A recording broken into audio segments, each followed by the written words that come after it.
It's June 2025. That means Apple just had its WWDC conference, Worldwide Developer Conference. Let's find out, was it at Honeycrisp or a crab apple?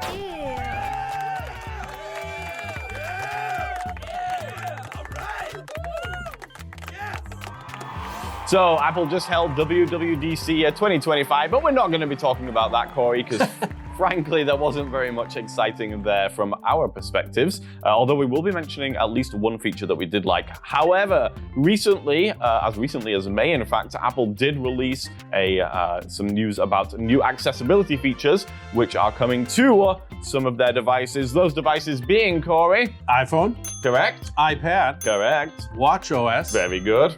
Vision Accurate. Pro, Yes. and the Mac. Exactly, all of their cool things, except for Apple TV, because Apple just don't care about Apple TV. I do. They just don't care. Well, you might do, but they don't. Anyway, so we're going to be talking about some of those great features and seeing what they can do. But Corey, as well as WWDC, standing for Worldwide Developer Conference, what does it stand for in the comic book world? It stands for... Yes. Wow. What? I don't know. This is all falling apart. It stands for Wonder Woman Detective Comics. That's a shame. I was just about to say, if people watching knew what it was, they could put it down. I actually didn't know that DC stood for Detective Comics. Yeah, I never knew that. I think maybe Batman was their first character, and he is obviously supposed to be a detective, although he does scarily small amounts of detectoring. Yeah, he does. He mostly just beats people up, yeah. He does. Yeah, but in any case, anyway, please put it down in the comments if you like Batman. And also, if you saw WWDC and you liked some of the new features, put that in the comments as well. But for the moment, let's go ahead and take a look at the first of the exciting new accessibility features. Okay, so we're going to start off this jamboree by looking at one of the smaller new features, but it's an important one, Corey. This is accessibility nutrition labels. Why don't you tell us all about this tasty new feature? Yeah, it's a little misleading at first when you hear nutrition labels, but basically what Apple is doing is in the App Store, they're adding nutrition labels that are going to talk about the accessibility of that app. So rather than the way you kind of do it now, where you go and look for an app, you buy it, keep your fingers crossed that it's accessible. Now you'll be able to access the nutrition labels and discover what the accessibility of the app is. So I think it makes sense. I'll be excited to see it in practice. How are they going to vet it? Who's going to vet it? Well, we did speculate on this, whether it's going to be Apple, but probably not, because that would be too much work. So we assume it's going to be, the onus will be on the developers to self-report the accessibility, which may or may not be accurate. Be curious. Well, we will wait and see. All right, well, that's been heated up in the microwave, but now let's go ahead and check out the next feature. All right, up next is the Magnifier App for... the Mac. Yes, not the iPhone. No. So this is the Magnifier. We are taking the Magnifier app, which had been built into the iPhone and been available for a while, and we're putting it onto the Mac with some nifty ways to connect and use cameras. Corey, what kind of nifty things do we have here?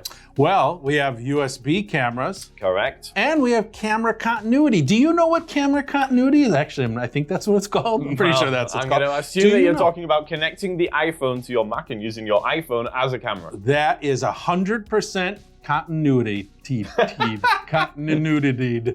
Wow. So we can actually use multiple cameras at the same time. So if you want to use one for close-up and one for distance, you could do so. Let's say you've got a USB document camera for close-up, and then you're using your iPhone camera for the distance, and you can have those open at the same time. So pretty cool feature, especially considering that usually these types of cameras for people with vision impairments that can connect to your computer are quite expensive. So this is going to be, especially if you already own these devices, a very inexpensive way of magnifying things. Great for students, I would assume. Yeah, and you'll have the ability to adjust each live session independently. So as you said, you could use multiple views at once, but you'll be able to change the color, contrast, brightness, magnification level, all the things you would expect to be able to do. But it is kind of nice to be able to do them for each independent session. Again, you would expect that, but we've also seen Apple and other companies sometimes do things you don't expect. So. Yeah, I think they've hit this one out the park, so get on it. Out of Apple Park? So the next feature is Accessibility Reader, and this is pretty similar to the kind of reader view that you get in Safari or the immersive reader in Windows. By the way, if you haven't seen our Windows accessibility videos, check them out. But basically what it's going to do is going to take text and put it into a customized window, which will allow you to do things like change the background color, I assume change the color of the text, change text spacing, change text font and size, and also have text read aloud to you. Now, the cool thing about this, it sounds like you can do it from within apps, so you can kind of launch this accessibility reader from another app and then read the text from that app in this customized view. But it also sounds like you can do it live, Cory, using the camera. Yeah, so I mean, like you said, that accessibility, that reader has been available, but I don't think you could have done it from specific apps before, so that would be kind of interesting to see. But then, the examples they give are maybe reading a book or a menu, being able to take content in the real world and then have the same control, putting it in nice computer font, spacing, color, font option, all that kind of good stuff. Not for just web pages or articles, but for live content as well. Sounds like a very nice feature to have, so definitely check that out if you haven't already. And with that being said, we're going to move on to our next feature. And this one is a good one. This is an update to Vision OS and for the Vision Pro. Let's do it. The Vision Pro has been out for, how long has it been out? For a year and a half or so? Yeah, it seems like give or take. One of the features that everybody was sort of keeping their fingers crossed for and really hoping at day of launch was the ability to use the Vision Pro as kind of a standard wearable video magnifier. So basically, the ability to magnify or zoom your surroundings using the external cameras. But that's not what happened. We never ended up getting a Vision Pro. Even though Cory promised? I did make you a promise, and I did not keep my promise. And for that, very untrustworthy. I'm sorry. Yes. And to you, fine viewers, I'm sorry to you. We did, however, talk to Sam Seeby from The Blind Life and Carrie Morales from Carry On Accessibility. You can check out that video here. And they had the Apple Vision Pro. Now, I think both of them, Cory, from what I remember, got it only to return it. So they got it for the purposes of making videos. However, at the time, there wasn't necessarily a lot from an accessibility point of view that made it worthwhile having. But now, Cory, what can we do? Now we have the long-awaited feature people were hoping for, the ability to magnify or zoom in your environment. So be really curious to see what that's going to be like in practice. Is it just magnifying? Can we change color contrast? How similar to a kind of traditional, well, I don't even want to say traditional wearable video magnifier, but how similar will it be to what we know as a video wearable magnifier? And then for voiceover users, we also get object detection. So things we've seen already in the Magnifier app on the iPhone will come to Vision OS, the Vision Pro. So we'll get some of those objects identification. And then... Cory, just before you go on, I've got to ask you. With the new feature with voiceover and the object identification, is that the tipping point? Are you now 100% in on Vision Pro? No, I'll use my phone. I'm not going to I'm not going to buy a device and put it on just for that kind of stuff. There are less expensive, easier ways to do it. Not to mention as well these AI devices which are out now and give you much more capabilities in that regard. There is, and in the next feature here, maybe would push me over, but even then I don't think it's going to though, as Apple's now giving some third-party apps like Be My Eyes and Ira the ability to access the cameras for visual interpreting services.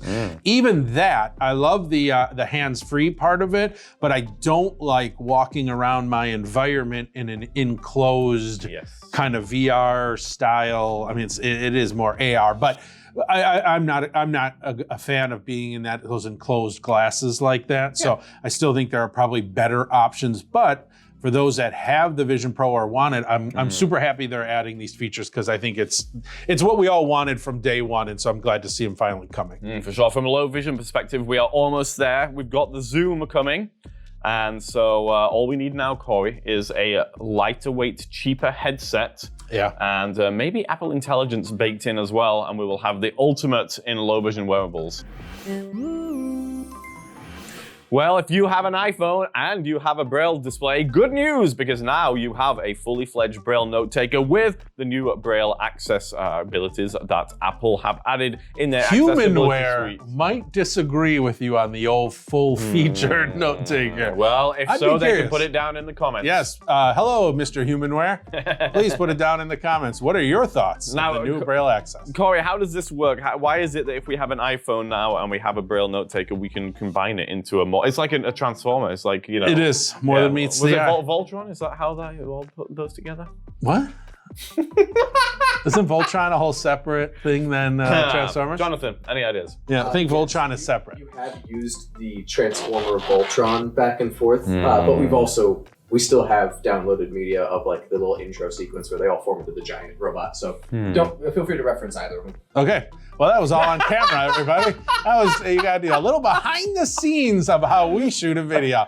So with the new Braille access, yes, you've been able to connect a Braille display to your iPhone or iOS device before. You've been able to control your device and do text input and read it and all that good stuff. But I think basically what they've done now is they're making it a little bit more simple. They're including a built-in app launcher, similar to what you'd see from a traditional Braille note taker, where you can use Braille chords or letters, whatever, to launch a specific app. You are going to have the ability to create notes very quickly, which you can kind of do already with the Note app. Yeah, but I have a feeling this is going to be a more streamlined, more simple way. Including Nemeth for math. Oh, very nice. And then last, you'll be able to read BRF files right from the Braille Access platform as well, too. I think that was available, but within a third-party app or whatever. So now it's all going to be sort of built, mushed together into one single Braille platform. Yes, so basically if you have a Braille display and an iPhone, at this point you may as well just tape your iPhone to your Braille display, because that will create the ultimate device. Yes, and that's how Transformers work too. Duct tape. It's all about duct tape. Exactly. As so much in life is.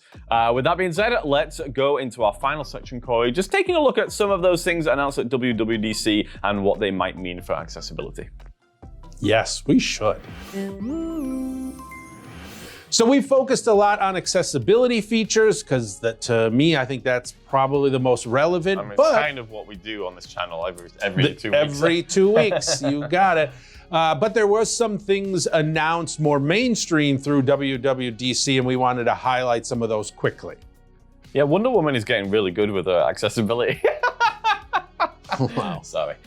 So the one that I wanted to highlight, my favorite, was the phone app being introduced to macOS and to iPad as well. Although I guess, was it already on iPad, the phone? No. No, it wasn't, was it? Okay, you could do FaceTime though, but now you actually have the phone app and you can make calls apparently and receive calls from your iPad or from your Mac. Now the making calls, I assume it's only between, iDevices, but I'm not 100% sure. I'm not sure it's been specified.